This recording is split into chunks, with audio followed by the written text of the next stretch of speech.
தமிழகத்தில் புதிதாக திறக்கப்பட்டுள்ள 1000 முதல்வர் மருந்தகங்களில் பெரும்பாலான மருந்துகளுக்கு தட்டுப்பாடு நிலவுவதாக தகவல் வெளியாகியுள்ளது. இதுகுறித்த கூடுதல் விவரங்களை செய்தியாளர் நாகராஜன் வழங்க கேட்கலாம். நாகராஜன், விவரங்களை சொல்லுங்கள். வணக்கம். இந்த முதல்வர் மருந்தகங்கள் ஒரு 1000 மருந்தகங்கள் கடந்த பிப்ரவரி 24 தமிழகம் எங்கும் ஒரு 1000 பிரான்ச்சஸ் திறக்கப்பட்டிருக்கு. தமிழக அரசினுடைய கூட்டுறவுத்துறையின் சார்பில் இந்த முதல்வர் மருந்தகங்கள் இயங்குது. இப்போ இதோட பின்னணியை பார்க்கலாம். குறிப்பாக பிரதமர் மருந்தகங்கள், அதாவது மக்கள் மருந்தகம்ன்ற பேரில் நாட்டு மக்கள் மலிவான விலையில் மருந்துகளை பெறணும் அப்படிங்கிறதுக்காக மக்கள் மருந்தகங்கள் குறிப்பாக 2008 தொடங்கப்பட்டுச்சு. அதுக்கப்புறமா பிரதமர் நரேந்திர மோடியின் வருகைக்கு பிறகு 2015 அது இன்னும் புத்துயிர் பெற்று இன்னும் பல பரிமாணங்களில் பல்வேறு மாவட்டங்களில் பல்வேறு மாநிலங்களில் அதிகப்படியான மக்கள் மருந்தகங்கள், அதாவது பிரதமர் மக்கள் மருந்தகங்கள் வந்துச்சு. தமிழகத்தை பொறுத்த வரைக்கும் அதிக அளவில் இருக்குது. ஒவ்வொரு மாவட்டத்திலையும் பார்க்குறப்ப குறைந்தபட்சம் 500லேருந்து அதிகபட்சம் 1000க்கு மேற்பட்ட மருந்தகங்கள் அப்படிங்கிறது இருக்குது. இப்போ இந்த மக்கள் மருந்தகங்கள் அப்படிங்கிறது தான் இப்போது முதல்வர் மருந்தகங்கள் அப்படிங்கிற மாதிரியான ஒரு சூழலில் தமிழ்நாட்டில் மாற்றப்பட்டு திறக்கப்பட்டிருக்கு. ஒட்டுமொத்தமாக முதற்கட்டமாக ஒரு 1000 மருந்தகங்களை தமிழ்நாடு அரசு திறந்திருக்கு.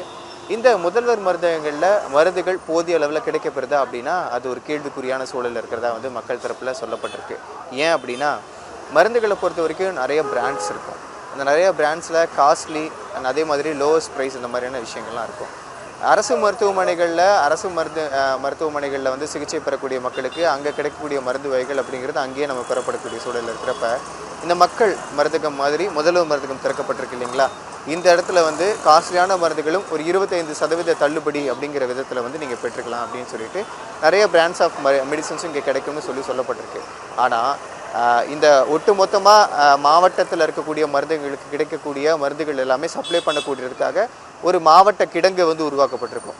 அந்த மாவட்ட கிடங்குகளே தட்டுப்பாடு வந்துச்சு அப்படின்னா எப்படி மக்கள் மருந்தகங்கள், அதாவது முதல்வர் மக்கள் மருந்தகங்களில் மருந்துகள் கிடைக்கும் அப்படின்ற ஒரு கேள்விக்குறி இருக்கு இல்லைங்களா, அதுதான் இங்கே நிலவுது. ஒவ்வொரு இடங்கள்லேயும் இருக்கக்கூடிய முதல்வர் மருந்தகங்கள் புதுசாக திறக்கப்பட்டிருக்கு அப்படின்னு வந்தாலும் மாவட்ட கிடங்குகளில் மருந்துகள் தட்டுப்பாடு இருக்கிறதுனால ஒவ்வொரு முதல்வர் மருந்தகங்கள்லேயும் போதிய மெடிசின்ஸ் இல்லைன்னு சொல்லப்படுது. குறிப்பாக 25% டிஸ்கவுண்ட் வச்சு இருக்கிறதுனால அவங்களுடைய தினசரி வருவாய் அப்படின்னே ஒட்டுமொத்தமாக பார்க்குறப்போ ஒரு 30,000 ரூபாய் தாண்ட மாட்டேங்குதுன்ற மாதிரியான ஒரு விஷயமும் இருக்கிறதா சொல்லப்படுது. மக்கள் மருந்தகங்களை பொறுத்த வரைக்கும் அதே மாதிரி தமிழ்நாட்டில் இருக்கக்கூடிய தனியார் மருந்தகங்கள் எல்லாமே சேர்த்து ஒரு நாளைக்கு 25 கோடி ரூபாய் இதில் வியாபாரம் அப்படிங்கிறது நடந்துட்டுருக்கு. இந்த 25 கோடி ரூபாய் வியாபாரம் நடக்கிறதுக்கான முக்கிய விஷயம் என்ன அப்படின்னா மருந்தகங்களுடைய முக்கியத்துவம் தான். ஒரு இண்டிவிஜுவலாக இருக்கக்கூடிய மருந்தகத்தினால ஒரு நாளைக்கு 50 பேர் பயனடையக்கூடிய நிலையில் இந்த முதல்வர் மருந்தகம் அதற்கு போட்டியாக இருக்கக்கூடியதாக பார்க்கப்படாமல் அதே சமயத்தில் அந்த 50 பேர்த்தில் ஒரு 25 பேருக்காவது பயனுள்ள விதமாக இருக்கணும்னு தான் ஆசைப்பட்றாங்க. ஆனால் மருந்துகள் தட்டுப்பாடு காரணமாகவும் கேட்கப்படக்கூடிய மருந்துகளுடைய பிராண்ட்ஸ் சில இடங்களில் கிடைக்கப்படாதனாலையும் 25% நமக்கு தள்ளுபடி கிடைக்குதுன்னு சொல்லி போகக்கூடிய மக்கள் ஏமாற்றத்தோடு திரும்பக்கூடிய நிலை தான் இருக்குன்னு மக்கள் தரப்புலேருந்து சொல்லப்படுது. இதனால் மாவட்ட அளவிலையும் சரி மாநில அளவிலையும் சரி இந்த முதல்வர் மருந்தகங்கள் 1000 அளவில் ஓப்பன் பட்டிருந்தாலும் அடுத்தடுத்து இன்னும் அதிகப்படியான ஸ்ட்ரென்த் கொண்டு வரப்படும். அப்படி இருக்கக்கூடிய சூழலில் முதல்வர் மருந்தகங்களில் எந்த மாதிரியான மருந்துகள் தட்டுப்பாடு இருக்குது, மக்கள் அதிகமாக எதை தேடி வராங்கன்ற ஆய்வு நடத்தி மக்களுக்கு தேவையான மருந்துகளையும் மருந்து வகைகளையும் குறிப்பிட்ட மருந்து பிராண்டுகள்லையும் கொண்டு மக்களுக்கு தேவையான அந்த 25% தள்ளுபடியும் கொடுத்து மக்களுக்கு தேவையான மருந்துகளை கொடுத்து அவங்களுக்கு ஏற்ற வகையில் இது பயனுள்ளதாக அமைக்கணும். கண்காணிப்பு நடவடிக்கை எடுத்து கூடிய விரைவில் மருந்துகள் எல்லாமே அவைலபிளாக இருக்கக்கூடிய ஒரு சூழலை உருவாக்கணும்னு சொல்லிட்டு பொதுமக்கள் தரப்பில் மருந்து வாங்கக்கூடிய மக்கள் தரப்பில் கேட்கப்படுது.